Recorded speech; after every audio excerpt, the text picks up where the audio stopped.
Namaskar and welcome back everyone to my channel Tourism Insights, and today we are going to study about the Silk Route. Perhaps the most interesting link in the East-West movement of the people was the Silk Route. The route used to be one of the busiest trade routes in the ancient era. Ancient world का ये busiest trade route था जो east से waste को connect करता था। और इस रूट का सिल्क रूट नाम इसलिए पड़ा कि 4th सेंचुरी बीसी से लेके 2nd सेंचुरी एडी तक जो मेन आइटम इस लिंक से इस रूट से ट्रेड होता था वो था सिल्क। फिर धीरे धीरे और चीजें भी इस रूट से ट्रेड होने लगी। आज अगर हम इनोवेशन टेक्नोलॉजी या ट्रेड की बात करते हैं तो हमारे सामने वेस्ट का कंट्रीब्यूशन सबसे पहले आता है। बट सिल्क रूट का टाइम वो दौर था जबकि ईस्ट वेस्ट से कहीं ज्यादा इनोवेटिव एंड डेवलप था।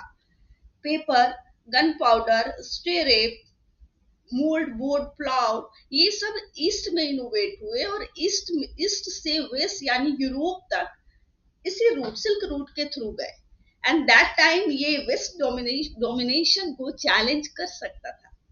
और ये रूट मेरीटाइम मतलब कि इस रूट दोनों जगह हमें देखने को मिलती है। सी रूट एंड रोड रूट दोनों ही इस रूट के भीतर आते हैं। तो चलिए पहले देखते हैं कि सिल्क रूट क्या था, उसका लोकेशन क्या था, स्ट्रेच कहाँ से कहाँ था, किस किस कॉन्टिनेंट एंड ओशन एंड सी को ये कनेक्ट करता था और नेचर का क्या था। तो पहले हम मैप के थ्रू इसे समझेंगे, देन वी विल अंडरस्टैंड कि इसका कंट्रीब्यूशन क्या था टूरिज्म के डेवलपमेंट में। चलिए स्टार्ट करते हैं, लेट्स बिगिन। देखिए तो मैप के थ्रू समझते हैं।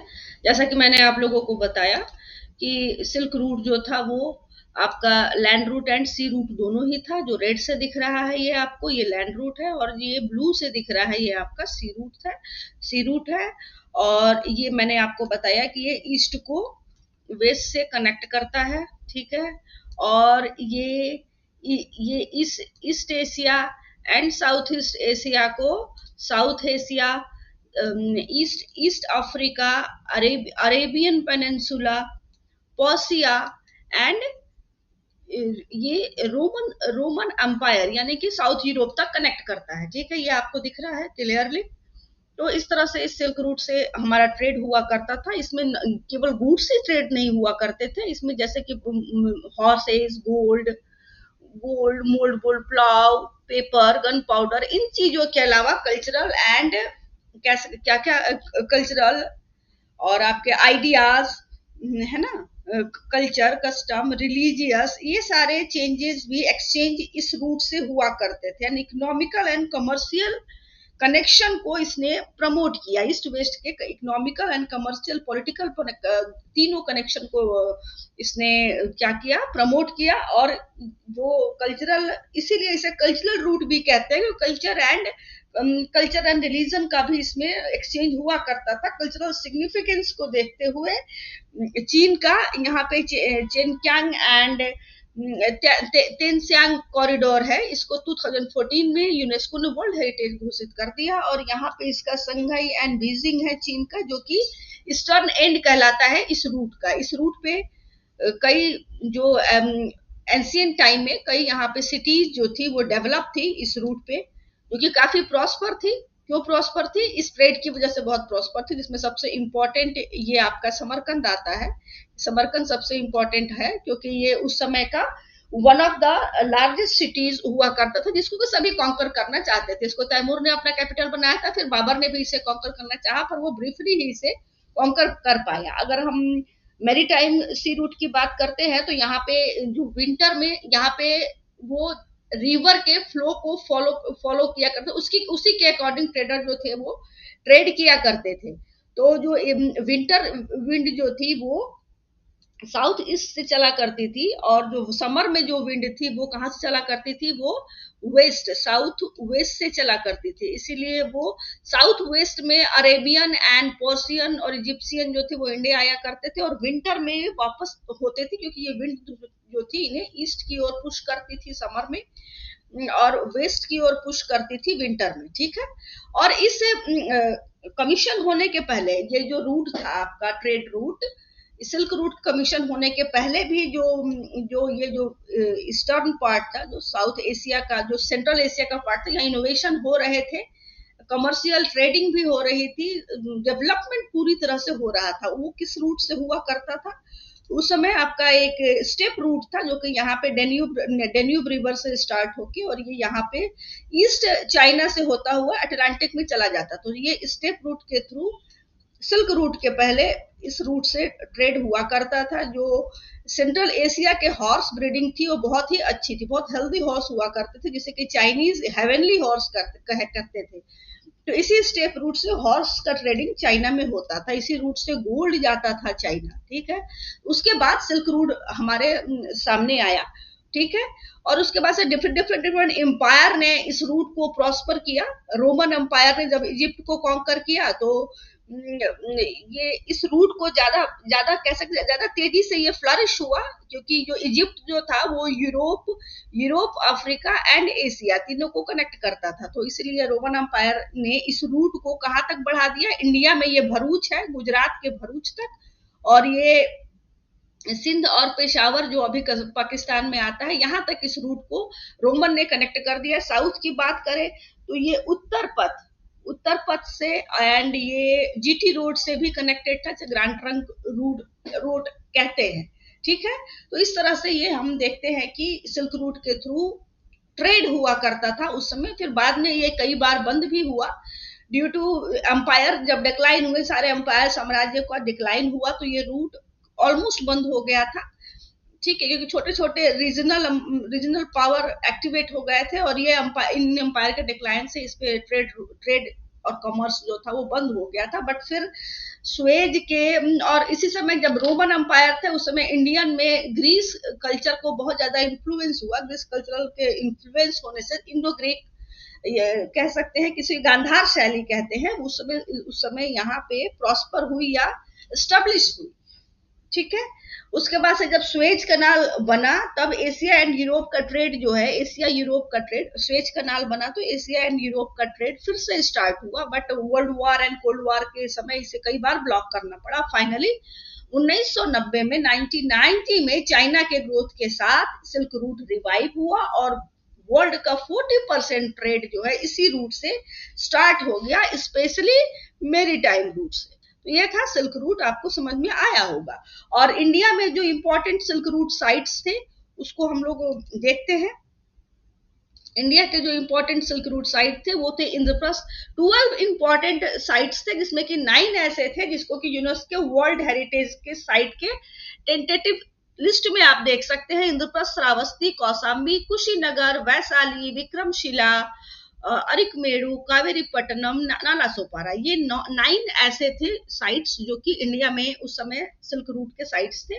इंद्रप्रस्थ यानी कि ये दिल्ली, ठीक है, और ये श्रावस्ती, कुशीनगर एंड कौशाम्बी ये आपको उत्तर में दिख रहा है, आपको श्रावस्ती, कुशीनगर एंड कौशाम्बी। और बिहार में आपको दिखता है वैशाली एंड विक्रमशिला बिहार में था, और ये पांडिचेरी के पास था अरिकमेरु, और कावेरी पट्टनम ये तमिलनाडु में यहाँ, और नाला सोपारा जो था ये यहाँ महाराष्ट्र में ईस्ट मुंबई के पास था। तो ये सारे इंपॉर्टेंट सिल्क रूट साइट थे तब इंडिया के।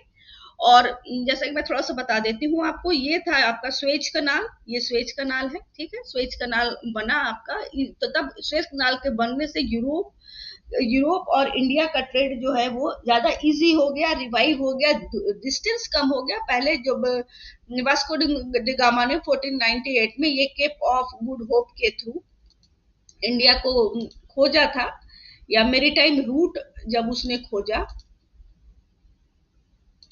ये है आपका केप ऑफ गुड होप, इसके थ्रू वास्को डी गामा ने इंडिया को खोजा कह सकते हैं। ये यहाँ से यूरोप से, ये पुर्तगीज थे इन लोग, तो यहाँ से वो इंडिया जाया करते थे। तो इस समय 11,600 किलोमीटर ये डिस्टेंस था। स्वेज के बनने से ये डिस्टेंस था 19,800 किलोमीटर, सॉरी, और स्वेज के बनने से ये डिस्टेंस 11,600 किलोमीटर, 8,000 किलोमीटर की रिड्यूस हो गया डिस्टेंस यूरोप एंड इंडिया का स्वेज कनाल के बनने से। और अभी इस रूट पे बहुत ही सबसे ज्यादा ट्रेड हो रहा है। और उस समय जो स्केल था इस सिल्क रूट पे होने वाले जो भी ट्रेड थे उसका स्केल एंड स्पीड इतना ज्यादा था कि 21st सेंचुरी में भी इस रूट को डोमिनेट करना एक जियो पॉलिटिकल एस्पिरेशन है जिसको कि चाइना पूरी तरह इसका यूज कर रहा है और इसी रूट के थ्रू अपना डोमिनेंस वर्ल्ड में स्टेब्लिश करने की कोशिश कर रहा है। ठीक है, तो चलिए आप देखते हैं कि इस रूट का टूरिज्म में क्या कंट्रीब्यूशन है। तो देखिए सिल्क रूट को हम देखते हैं, टूरिज्म में इसके कंट्रीब्यूशन को देखते हैं। ठीक है, तो ये हम लोगों ने मैप पढ़ लिया है, ये मेन रूट था और ये अदर कारवाज एंड सी रूट्स थे। ठीक है, तो ये जो गुड्स थे जो कि ट्रेड होते थे, gunpowder, stirrup, silk, spices, mouldboard, plough, horse, gold, tea and culture. Specially Buddhist philosophy का एक्सचेंज इस रूट के थ्रू हुआ था। ठीक है, तो अब देखते हैं tourism and silk route. Silk route का जो डिस्क्राइब किया गया है या इसके जो एविडेंस है, जो डिस्क्रिप्शन हमें कहाँ मिलता है, अनाल्स एंड क्रोनिकल्स जो कि किंग्स एंड कोर्ट के लिए लिखे गए थे और पिलग्रिमेज के डिस्क्रिप्शन में सिल्क रूट का हमें डिस्क्रिप्शन या सिल्क रूट देखने को के बारे में लिखा गया है, ये देखने को मिलता है। तो इस समय कैसा था नेचर ऑफ टूर, तो stage of the journey were short हुआ करती थी जर्नी, और जो रोड रूट था वो वहां पे जनरली विंटर में जर्नी किया करते थे टूरिस्ट, क्योंकि एक्सट्रीम टोपोग्राफी एंड क्लाइमेट के कारण वहां पे माउंटेन डेजर्ट उस रूट पे बहुत ज्यादा थे, तो दैट्स वाई खतरनाक जर्नी हुआ करती थी एंड दैट्स वाई वो विंटर में जर्नी किया करते थे। और जो नेविगेशन था was done by the stars, जब वो रोड से जर्नी करते थे तो स्टार्स से नेविगेशन करते थे, उससे अपने रूट को डिफाइन करते थे। और जब वो रिवर से या सी रूट से जर्नी करते थे तो रिवर फ्लो के अकॉर्डिंग वो अपनी जर्नी को किया करते थे। रेवेन्यू कलेक्टेड किया जाता था ट्रेवलर से as a resource for the state, है ना, स्टेट के रिसोर्स के रूप में रेवेन्यू कलेक्टेड किया जाता था जो ट्रेवलर होते थे उनसे। और वो जो लार्ज स्टेट थे, वो जो बड़े जो अच्छे जो रिच ट्रेवलर थे उनको ल्यूड करके लालच देके कि भाई लोअर टैक्सेस देना पड़ेगा आपको, इस तरह से उनको ल्यूड लालच देके अपनी सिटी में, अपने स्टेट में और टाउन में शेल्टर के लिए उनको लालच दिया करते थे। ये वो चाहते थे कि उनके स्टेट में वो शेल्टर ले। Beside wealth and idea, new technology जो थी, वेल्थ एंड आइडिया के अलावा न्यू टेक्नोलॉजीज भी जो थी इस रूट के थ्रू एक्सचेंज हुई, जिसमें एग्जाम्पल के रूप में हम देख सकते हैं irrigation, printing, gun powder, paper, plants, ये सारे चीजें भी इंट्रोड्यूस हुए डिफरेंट कंट्रीज में सिल्क रूट के थ्रू। और the experience of the traveller indicate a frame of mind, एक फ्रेम ऑफ माइंड डेवलप, जैसा कि हम लोग देखे कि एंशिएंट वर्ल्ड से ही हमारा ट्रेवल स्टार्ट हो गया था, रोमन में वो जेनेथ पे था, तो उनका जो थिंकिंग था वो चेंज हो चुका था। हम डिफरेंट कंट्री से कनेक्ट, डिस्टेंट ट्रेवल हमारा स्टार्ट हो गया, तो डिफरेंट इंटर कॉन्टिनेंट जब कनेक्शन हमारा बढ़ गया, हम कनेक्ट हुए, तो हमारे एक्सपीरियंसेस बढ़े, हमारे नॉलेज में इंक्रीज हुआ, हमारे सुपरस्टिशंस जो थे, अंधविश्वास खत्म हुए, तो हमारा जो थिंकिंग था, वो लेवल, जो फ्रेम ऑफ माइंड था वो चेंज हो गया। और वो डिफरेंट टाइप के ट्रेवल में हम इन्वॉल्व हो गए, एजुकेशन, करियर, कल्चर, रिक्रिएशन, ये सारी चीजें जो थी, नॉलेज गेनिंग, ये तो पूरी तरह से थॉट जो स्टाइल जो था वो चेंज हो गया टूर का, इसलिए उनके डिमांड भी चेंज हुए, वो सेटिस्फेक्शन को मांगने लगे। और एम्पायर, जब सिल्क रूट में डिफरेंट एम्पायर्स का डिक्लाइन हुआ तो बहुत ही ज्यादा सेटबैक लगा ट्रेड और कॉमर्स को, जैसा कि हम लोग, मैंने मैप में बताया आप लोगों को, ऑलमोस्ट ये रूट बंद हो गया। और जो पिलग्रिमेज भी बंद हो गए, हिल स्टेशन स्पास जो डेवलप हुए थे डिफरेंट सिटीज में, वो सारे ऑलमोस्ट बंद हो गए, ट्रेवल बंद हो चुका था। फिर भी जो एंशिएंट एरा से रोमन एरा तक जो ट्रेवल जो डेवलप हुआ था, जो माइंडसेट जो चेंज हो गया था टूरिस्ट का, वो उनके सारे जो सुपरस्टिशंस खत्म हो गए थे, तो वो एक कॉम्प्लेक्स करेक्टर में डेवलप हो गए वो जो टूरिस्ट थे। और वो अमेलगम ऑफ फेनोमेनन डेवलप हुआ, मतलब कि मिश्रण, डिफरेंट टाइप की तो फेनोमेनन डेवलप हुई, और वो डिफरेंट व्यू एंड माइंडसेट से ट्रेवल करने लगे। और उनके रिलेशनशिप बढ़ा डिफरेंट कंट्री से एंड लोगों से, और कल्चर और आइडियाज एक्सचेंज हुए। तो इंटर रिलेशनशिप के बढ़ने से डायनेमिक एलिमेंट जो था वो टूरिज्म के डेवलपमेंट में, प्रोग्रेस में कंट्रीब्यूशन किया। डायनेमिक एलिमेंट्स जो थे वो कंट्रीब्यूट किए प्रोग्रेस ऑफ टूरिज्म में, और वो सारी सेटिस्फेक्शन एंड सुविधाएं फैसिलिटीज का डिमांड वैसे अवेलेबल होने लगी थी, लेकिन स्पेसिफिक चीजों को डिमांड करने लगे। और उसी समय ये कंसेप्ट क्लियर स्टार्ट हुआ कि शॉर्ट टर्म टेम्पररी विजिट होगा, आफ्टर टूर वे place of living and place of work पे वापस आ जाएंगे। ठीक है, destination are chosen for particular attraction which could be, particular attraction के लिए डेस्टिनेशन चुने जाने लगे, बिजनेस के लिए, वोकेशन के लिए, प्लेजर के लिए। और इस तरह से हम मॉडर्न फॉर्म जो टूर का देखते हैं वो उस सिल्क रूट के टाइम में जब रिवाइव हुआ तो ये पूरी तरह स्टेब्लिश हुआ और मॉडर्न टूर के फॉर्म में चेंज हो गया टूरिज्म। आई होप आप लोगों को समझ में आया होगा। आज के लिए इतना ही। और please if there is any doubt you have, please write down in the comment box, and do subscribe, press the bell icon, like and share. See you in the next video with a new lesson. Thank you so much.